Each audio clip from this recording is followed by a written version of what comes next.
नमस्कार.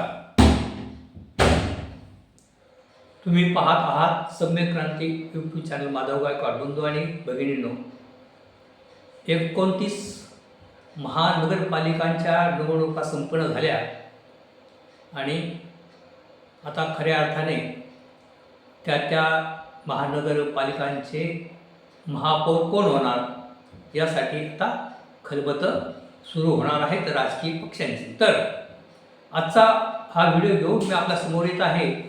हा विषय घेऊन की उद्धवजी साहेब व राजसाहेब म्हणजे शिवसेना उद्धव ठाकरे, शिवसेना व मनसे यांची जी युती झाली, या युतीचे फायदे व तोटे एक राजकीय मीमांसा मी माझ्या पद्धतीने या ठिकाणी करत आहे. तरी कृपया हा व्हिडिओ आपण शेवटपर्यंत पहा व इतरांना देखील हा व्हिडिओ पाठवा. बंधू आणि भगिनींनो, मराठी माणसांच्या भवितव्यासाठी किंवा मराठीसाठी आणि मुंबईसाठी एकूणच मराठी माणसांचा मुद्दा घेऊन हे दोन भाऊ एकत्रित आले आणि एकत्रित आल्याच्यानंतर राजकीय युती करणार की नाही करणार यासाठी बराच वेळ गेला.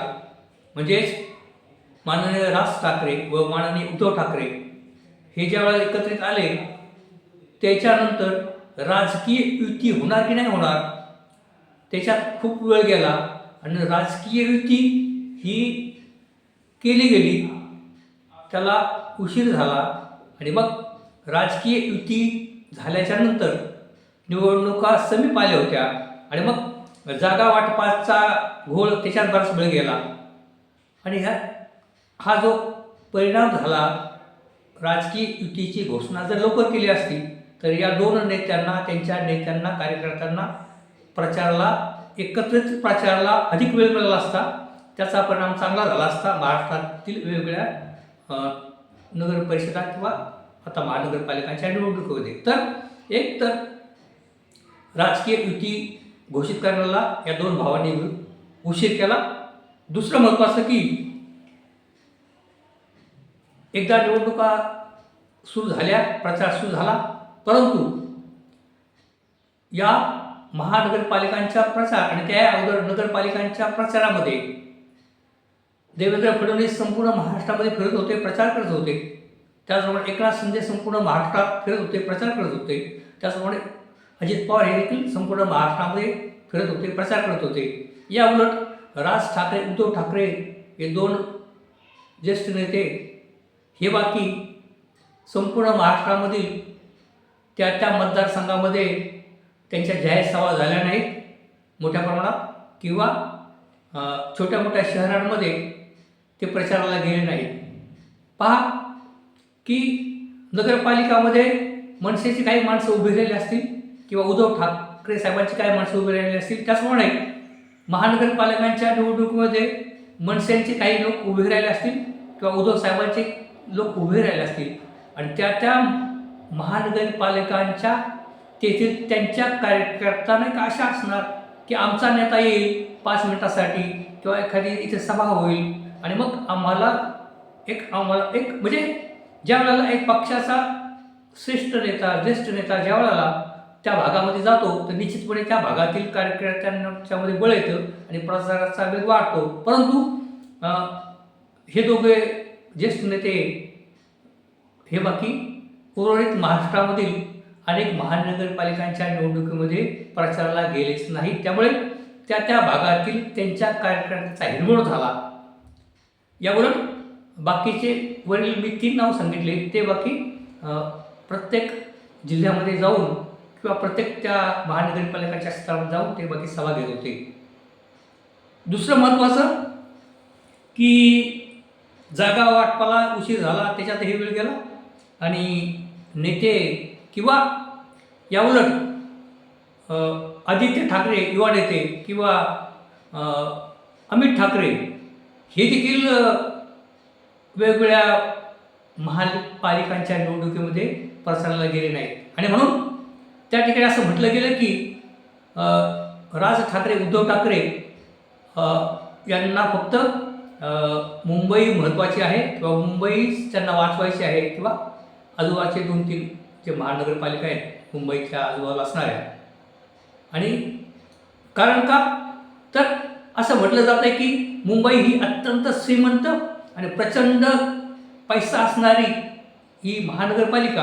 आणि मग याच ठिकाणी या दोन भावांचं लक्ष आहे आणि उर्वरित ठिकाणी बाकी ते प्रचाराला गेले नाही. त्याचा परिणाम असा झाला की मुंबई सोडता अनेक महानगरपालिकांमध्ये मनसेला खाते उघडता आलं नाही किंवा मनसेचे नगण्य लोक निवडून आले.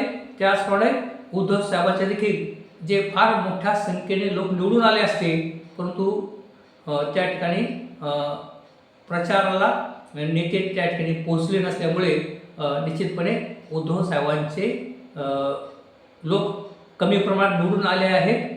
हे आपल्याला आता अभ्यास केला तर लगेच समजतं. तर या दोन बंधूंनी मराठीच्या मुद्द्यावर मुंबई बाकी लढवली आणि या दीड महिन्याच्या काळामध्ये जो मीडिया आहे, जे समाज माध्यम आहेत, जे मोठे मोठे चॅनलवाले आहेत, ते एकतर्फी असा प्रचार करत होते की विशेषतः अशा मंडळींना गोदी मीडिया म्हटलं जात आहे किंवा अशा लोकांना भक्त मंडळी म्हटलं जात आहे. तर अशा पद्धतीने या मंडळींनी असा काही प्रचार सुरू केला की एक प्रचंड प्रमाणात भारतीय जनता पार्टीच निवडून येणार आणि उद्धव ठाकरे हे आता संपले, राजसाहेब आता संपले आणि त्यांचा पक्ष नगण्य राहणार आहे आणि मुंबईमध्ये उद्धव ठाकरेंचे फार तर एक 10-15-20-25च नगरसेवक निवडतील, मनसेचे काहीच निवडून येणार नाही. अशा पद्धतीचा प्रचंड बोभाटा या काही मंडळींनी जाणीवपूर्वक केला. त्याच्यामध्ये अनेक नामांकित लोक आहेत की जे यूट्यूब चालवतात, जस्ट मोठे त्यांची नावं आहेत, परंतु ते सध्या यूट्यूब चालवतात. त्यांनी एकतर्फी असा प्रचार केला की उद्धव ठाकरे यांना मुंबईमधून हद्दपार होणार आहेत, उद्धव ठाकरेंचे फार तर 25-30 लोकच निवडून येणार. परंतु या महानगरपालिकांचा विशेषतः मुंबईचा विचार केला तर उद्धव ठाकरे साहेबांनी अत्यंत चांगली कामगिरी केलेली आहे. पहा, मागच्या 8 वर्षापूर्वी जेवढे लोक निवडून आले होते त्याच्यापेक्षा जास्त लोक खरं म्हणजे शिवसेनेचे निवडून आलेले आहेत. आता पहा, शिवसेना एकनाथ शिंदेचे 29 नगरसेवक निवडून आले आणि शिवसेना उद्धव साहेबांचे 65 निवडून आले. तर ही जर बेरीज केली तर हे बहुमताच्या पुढे जातात आणि मुंबईचा महापौर पहिल्यांदा जर गोष्ट आहे, पण जर एकत्र असते तर मुंबईचा महापौर पहिल्यांदा फक्त शिवसेनेच्या बळावर झाला असता. आतापर्यंत शिवसेनेचा महापौर किंवा शिवसेनेची सत्ता आतापर्यंत त्यांच्या स्वतःच्या बळावर आली नाही. भारतीय जनता पार्टीची त्यांचा सपोर्ट होता किंवा त्यांची युती होती. तर परंतु जर असं झालं असतं तर खरं म्हणजे हे 29 एकनाथ शिंदे आणि 65 हे उद्धव साहेबांचे आणि 6 मनसेचे, तर यांची संख्या ही जास्त होते. अत्यंत महत्त्वाचा मुद्दा म्हणजे जे शिवसेना उद्धव साहेब किंवा मनसे राजसाहेब हे म्हणत होते की ही मुंबई मराठी माणसांची, ही तर हे सिद्ध झालेलं आहे की ही मुंबई मराठी माणसांची आहे आणि मराठी माणसं ही संपूर्णपणे या ठाकरे कुटुंबियांच्या मागे उभी राहिले आहेत, हे वाक्य यामध्ये सिद्ध होत आहे. तर एका बाजूला प्रचंड खरं म्हणजे भारतीय जनता पार्टी अत्यंत प्रभावीपणे यंत्रणा राबवते प्रचाराची, प्रचंड पैसा आणि त्यांची असणारी सक्षम अशी प्रचाराची यंत्रणा यामुळे भारतीय जनता पार्टीचे नगरसेवक हे जास्त निवडून आलेले ही वस्तुस्थिती आहे. परंतु मराठी माणसाने बाकी उद्धव साहेबांच्या पाठीमागे मराठी माणसं उभी राहिली आहेत. माझं तर यावर असंही म्हणणं आहे की टोटली मराठी माणूस हा उद्धव साहेबांच्या मागे उभं राहिला आहे. जे भारतीय जनता पार्टीचे लोक निवडून आले ते निवडून आले आहेत परप्रांतीयांच्या मतांवर. हे मी ठामपणे सांगू शकतो की एक मराठी माणसांचा अत्यंत कमी टक्का हा भाजपला गेला असणार आहे, परंतु परप्रांतीयांच्या जीवावर भारतीय जनता पार्टी मुंबईमध्ये 1 नंबरचा पक्ष झालेला आहे. मी ठामपणे आपणाला सांगतो, कारण की या ठिकाणी जर माझा मुद्दा आहे व्हिडिओचा मनसे व उद्धव साहेबांची युतीचा फायदे तोटे, तर या ठिकाणी राज ठाकरे यांनी जो मस्जिदीचा भोंग्याचा जो विषय घेतला होता, तर त्या मस्जिदीच्या भोंग्याच्या विषयामुळे उद्धव साहेबांकडे मुस्लिम जो वोट मोठ्या प्रमाणात लोकसभेला आले होते ते मनसेच्या युतीमुळे मुस्लिम मतं ही उद्धव साहेबांकडे आली नाहीत, त्याचाही परिणाम झालेला आहे आणि ती मुस्लिम मतं ही गेलेत MIMकडे, हे महत्त्वाचं आहे. आणि राजसाहेब उद्धव साहेब यांच्या युतीमुळे मराठी माणसं एक झाले, परंतु निवडून येण्यासाठी इतर समाजाची देखील मतांची गरज असते, हे लक्षात घ्या. आणि उद्धव आणि मनसे यांच्या युतीच्या माध्यमातून जी उद्धव साहेबांकडे मोठ्या प्रमाणात मुस्लिम मतं येत होती ती काही प्रमाणात कमी झालेली आहे आणि ही बाकी वस्तुस्थिती या ठिकाणी आहे. आणि दुसरं महत्त्वाचं की सातत्याने परप्रत्ययांवर बोलणारा एकमेव नेता आहे म्हणजे राजसाहेब ठाकरे. या परप्रत्ययांचे लोंढे मुंबईमध्ये त्याला आवर घातला पाहिजे आणि या परप्रत्ययांनी मुंबईची वाट लावलेली आहे, अशा पद्धतीने भूमिका मांडणारे राजसाहेब ठाकरे. आणि मग आता ही राजसाहेबांची आणि मनसेची युती झाली आहे, तर या ठिकाणी परप्रांतीय जे आहेत, जे विशेषतः उत्तर भारतीय असतील, बिहारी असतील, झारखंड आणि जर परप्रांतीय मग साऊथचे लोक असतील, हे बाकी अत्यंत वेगवान पद्धतीने एकत्रित झाले आणि त्याने ठाम निर्णय घेतला की आपल्याला भाजपलाच मतदान करायचं आहे, कारण आपल्याला धोका आहे. सातत्याने हे परप्रांतीयांच्या विरोधामध्ये बोलतायत आणि मग मुंबईमध्ये आपल्याला आपलं वर्चस्व ठेवण्यासाठी आपल्याला भारतीय जनता पार्टीच्या पाठीमागे खंबीरपणे उभं राहिलं पाहिजे. आणि म्हणून सर्व परप्रांतीयांची मतं ही भाजपकडे गेलेली आहेत आणि भाजपची संख्या आणि मग उघड आहे की मुंबईमध्ये मराठी माणसाचा टक्का कमी झालेला आहे, परप्रांतीयांचा टक्का जास्त झालेला आहे. आणि मग म्हणूनच या ठिकाणी आपल्याला असं दिसतं आहे की भारतीय जनता पार्टीचे 89 जे नगरसेवक निवडून आले ते परप्रांतीयांच्या जीवावरून निवडून आलेले आहेत. अर्थात तो त्यांचा हक्क आहे, लोकशाही त्यांना कुठे राहण्याचा हक्क दिला आहे, मतदानाचा हक्क दिला आहे, त्याबद्दल आपल्याला काही म्हणणं नाही. परंतु मराठी मतं बाकी ही उद्धव साहेब यांच्याकडेच आलेले आहेत. फक्त सत्तेपासून काही अंतर ते गेले होते, परंतु सत्ता टिकवण्यासाठी थोड्या नगरसेवकांची कमी पडली.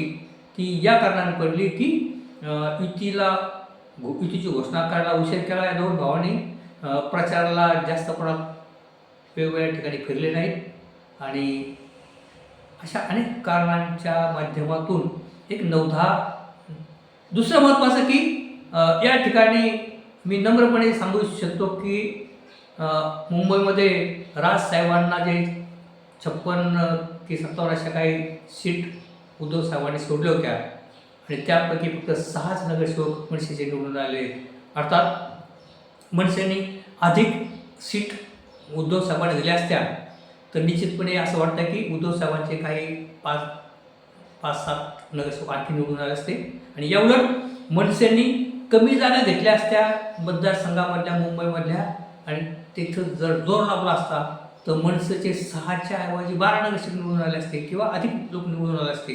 तर मनसेला उद्धव साहेबांनी जास्त जागा सोडल्यामुळे देखील एक ठिकाणी नुकसान या दोन पक्षांची झालेली दिसते.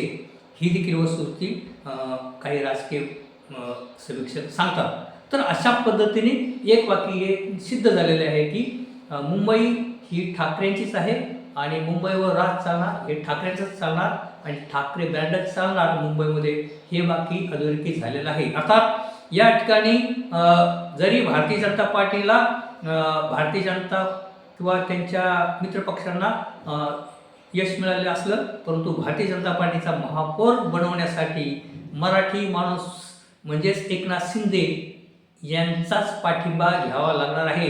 एकनाथ शिंदेंच्या प्रत्येक एकनाथ शिंदे यांना कशा पद्धतीने त्यांचे नगरसेवक कशा पद्धतीने कमी निवडून येतील यासाठी किती व्यूहरचना रचल्या गेल्या होत्या हे देखील जाणकार लोक जाणतात आणि तरी देखील एकनाथ शिंदेंनी त्या ठिकाणी चांगली कामगिरी केलेली आहे.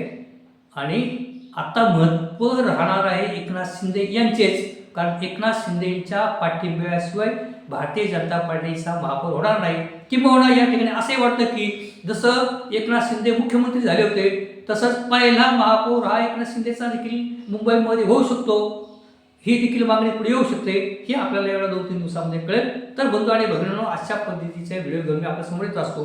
तरी या ठिकाणी मुंबईमध्ये उद्धव साहेब यांनी अत्यंत चांगली कामगिरी केलेली आहे. प्रतिकूल परिस्थितीमध्ये त्यांनी मोठ्या प्रमाणात नगरसेवक निवडून आलेले आहेत आणि मागच्या निवडणुकीपेक्षाही त्यांचे नगरसेवक हे जास्त निवडून आले. जर 2 शिवसेनेची बेरीज केली तर या ठिकाणी बाकी मुंबईमध्ये नाव आहे फक्त ठाकरे यांचंच आणि उद्धव साहेबांनी त्या ठिकाणी अत्यंत चांगली कामगिरी केलेली आहे. चौफेर त्यांच्यावर हल्ले होत आहेत सर्वच माध्यमातून, परंतु त्यांनी त्या ठिकाणी चांगली कामगिरी केली. परंतु या ठिकाणी फक्त एवढंच म्हणायचं वाटतं की जर प्रचारामध्ये जर अधिकाधिक हे 2 भाऊ किंवा त्यांचे कुटुंबीय प्रचारात अधिक उतरले असते तर महाराष्ट्रातील इतर महानगरपालिकांमध्ये देखील त्यांचे नगरसेवक निवडून आले असते. परंतु यापुढील काळामध्ये एक अत्यंत नियोजनबद्ध प्रचार करतील जिल्हा परिषदांच्या निवडणुकीमध्ये आणि महाराष्ट्रामधील जिल्हा परिषदेमध्ये मनसे आणि उद्धव ठाकरे यांचे जर अधिकाधिक माणसं निवडून यायचे असतील तर या 2 भावांना महाराष्ट्रामधील वेगवेगळ्या जिल्ह्यामध्ये जाऊन प्रचारसभा घ्याव्या लागतील किंवा वेगवेगळ्या महाराष्ट्रातील जिल्हा पातळीवर तालुका पातळीवर कार्यकर्त्यांना त्यांना भेटावं लागेल. जर त्यांनी थोडीशी मेहनत घेतली व महाराष्ट्रामध्ये जर फिरले तर येणाऱ्या जिल्हा परिषदांमध्ये उद्धव ठाकरे किंवा मनसे यांचे अधिक लोक निवडून येतील, हे या ठिकाणी म्हणायचं वाटते. तर बंधू आणि भगिनींनो, अशा पद्धतीचे व्हिडिओ घेऊन मी आपल्यासमोर येत असतो. तरी कृपया या माझ्या व्हिडिओला लाईक करा, इतरांना देखील हा व्हिडिओ पाठवा आणि तुम्ही पहिल्यांदाच माझा व्हिडिओ पाहत असाल तर माझ्या सम्यक क्रांती यूट्यूब चॅनल माधव गोळाकर या चॅनलला आपण सबस्क्राईब करा, ही विनंती. धन्यवाद.